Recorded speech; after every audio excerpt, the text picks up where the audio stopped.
मेरा नाम सरवर गर्मा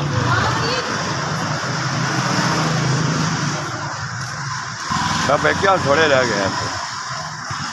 बस 300 रुपये बचे बस 6 जने बेचे ना 300 रुपये बचे बस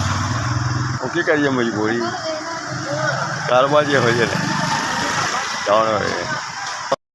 मजबूरी अपनी करी दी एक बच्चा बस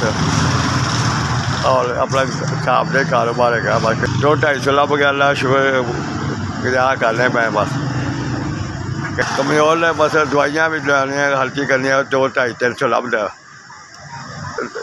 200-250 रुपया लभदा और दवाई महा पूरी करने आई शुगर ब्लड घर जो भी मैनू भी जैसे बस मजदूरी करके करने और कोई कारोबार नहीं रहा गरीब आदमी बहुत मुश्किल रोटी कमानी होगी बस एक बच्चा मेरा बीवी भी बीमार मैं भी बीमार शुगर मरीज ब्लड प्रेशर 200-250 रुपया लभदा सानूं बस मजदूरी करनी है रेहड़ी ते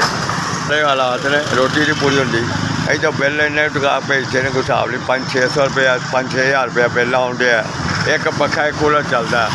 6,000 बिल भेजे ने उत्थे तो गरीब आदमी पूरा करे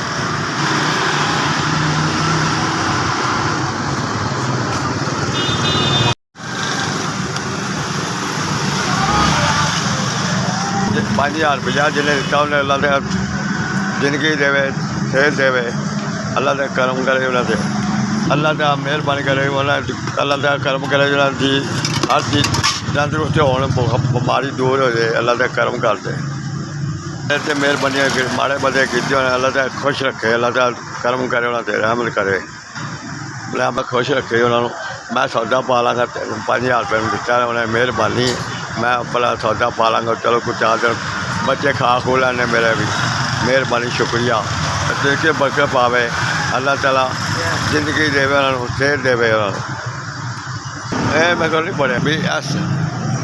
मेहरबानी शुक्रिया मेहरबानी शुक्रिया।